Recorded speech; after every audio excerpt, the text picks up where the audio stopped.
এটা দিলাম। ওকে, এখানে আর তেমন কিছু পরিবর্তন করলাম না, কোনো কিছু আমরা পরিবর্তন করব না। তাহলে অবজেক্টটাকে সিলেক্ট করে আমরা মডিফাই দেব, মডিফাই দিয়ে আমি ওকে দিলাম।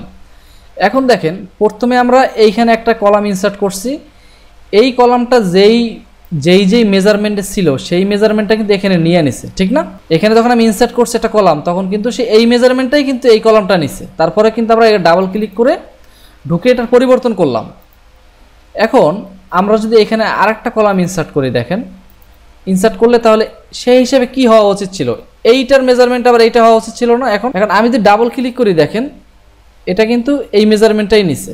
এখানে একটা উপায় আছে, উপায় বলতে আপনি যদি কোনো কারণে দাঁড়ান, আমরা এখান থেকে কলামগুলো ইনসার্ট করে যাই। আগে একটা ইনসার্ট করলাম, একটা ইনসার্ট করলাম।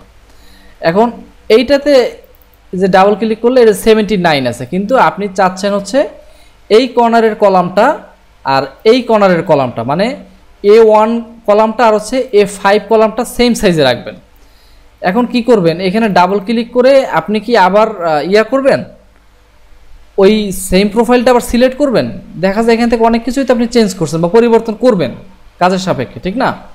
হ্যাঁ, এখন না কপি না, এখন আপনি এইটাকে ডাবল ক্লিক করলেন, করলে এই প্রোফাইলটা আসছে না। এখন এই অবজেক্টটাকে সিলেক্ট করবেন, শুধু সিলেক্ট করে যদি মডিফাই দেন তাহলে এইটার প্রোফাইলটা এখন চেঞ্জ হয়ে গেছে। বুঝতে পারছেন? মানে অটোক্যাডে আমরা ম্যাচ করি না, ম্যাচ কমান্ড, এটাকে সেম অ্যাজ ম্যাচ করা হলো আর কি। প্রথমে আপনি হচ্ছে এইটাতে ডাবল ক্লিক করছেন, করে এই প্রোফাইলটা নিয়ে আসছেন। এখন আপনি যদি মডিফাই দেন, কারণ কোনটা মডিফাই হবে, কারণ এখন কিন্তু কোনোটাই সিলেক্ট করা নাই বা এইটা সিলেক্ট করা আছে, ঠিক না? এখন আপনি যেইটাতে সিলেক্ট মডিফাই দিবেন, এখন এই মডিফাই দেওয়ার পূর্বে যেই কলামটা সিলেক্ট করবেন, এখন যদি মডিফাই দেন তাহলে এই যে আপনার এখন যে 64 আছে, এই কলামটা 64-এ রূপান্তর হয়ে যাবে। এখন আপনি এখানে কিন্তু একটা কথা বলছেন, কি কথা বলছেন, আমি যদি এইটা এখানে নেই তাহলে আপনি বলছেন কপি করার জন্য, ঠিক না?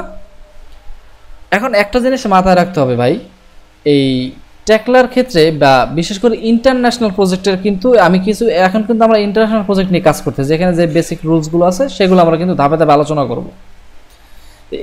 এই প্রজেক্টের ক্ষেত্রে, ইন্টারন্যাশনাল ক্ষেত্রে আরও একটা জিনিস মাথায় রাখতে হবে, কপি করা যাবে না কোনো অবজেক্ট। বুঝতে পারছেন? কারণ হচ্ছে ওরা যে এই যে মেম্বারগুলো তৈরি করে, হ্যাঁ আপনি বলতে পারেন আমার এই কলামের সাইজ সব কিছুই সেম, তাহলে আমি কপি করতে পারবো না কেন? এখন এটা হচ্ছে ওদের রুলস, আপনি পারবেন না। বুঝছেন কি কারণে পারবেন না? ওরা একটা উদাহরণ দেয়, সেটা হচ্ছে সাপোজ এই অবজেক্টটাকে আপনি সিলেক্ট করলেন, অবজেক্টটাকে সিলেক্ট করে রাইট বাটনে ক্লিক করলেন, রাইট বাটনে ক্লিক করে এখান থেকে ইনকোয়ারিতে যাবেন, ইনকোয়ারি, বুঝছেন? ইনকোয়ারি থেকে এখান থেকে আসলো কি আমার পার্ট, আমরা এখানে পার্টে যাব। ধরেন আমরা এখান থেকে পার্টে ক্লিক করলাম, পার্টে ক্লিক করলে দেখেন এই যে ইনকোয়ারি অবজেক্ট নামে একটা পেজ ওপেন হয়েছে। এখানে এই যে কর্নারে দেখেন একটা আইডি আছে, আইডি দেখছেন? ওরা হচ্ছে এই আইডিগুলো বা এখানে আরও বিভিন্ন কিছু আইডি থাকে, ওরা এই আইডিগুলো দেখে মার্ক করে। আপনি যদি কখনো কোনো অবজেক্টকে আপনি যদি কপি করেন, ধরেন এটা বিম কপি করলেন বা একটা কলাম কপি করলেন, তাহলে ওরা এই ইনকোয়ারি অবজেক্ট থেকে, ওরা এই আইডি থেকে ওরা ধরতে পারবে যে আপনি আসলে এটা কপি করছেন। এই কারণে হচ্ছে আপনার কপির কাজ করা যাবে না ইন্টারন্যাশনালে। তাহলে কপি করার তো কোনো প্রয়োজন নেই, এটা সহজ সিস্টেম না, আপনি এটাতে সিলেক্ট করে জাস্ট ম্যাচ টাইপের করে দিলেন, তাহলে তো হয়ে গেল। এইটা করলাম, এখন এইটা অনুযায়ী এই সেম জিনিসই তো আমার এই দিকে যাবে, ঠিক না?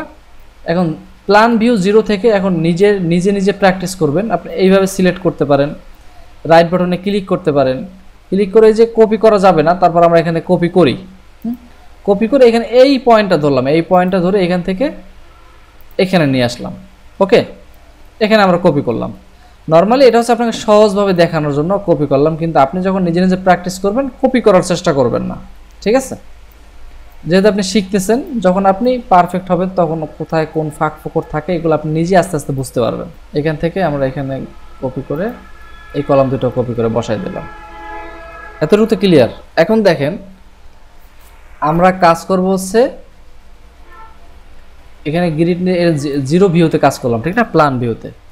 এখন হচ্ছে গ্রিড নাম্বার 1, তাহলে গ্রিড নাম্বার 1 হচ্ছে কোনটা?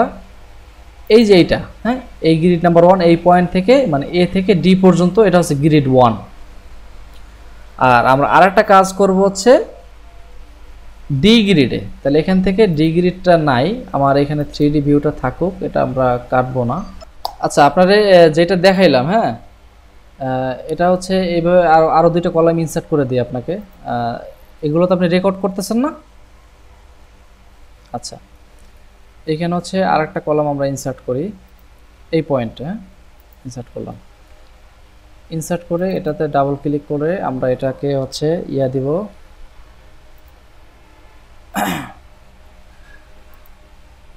ধরেন 250-এর একটা দিই, 250 এটা দিলাম, এটা দিয়ে ওকে দিলাম।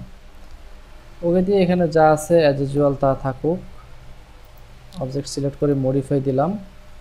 এটার পজিশনটা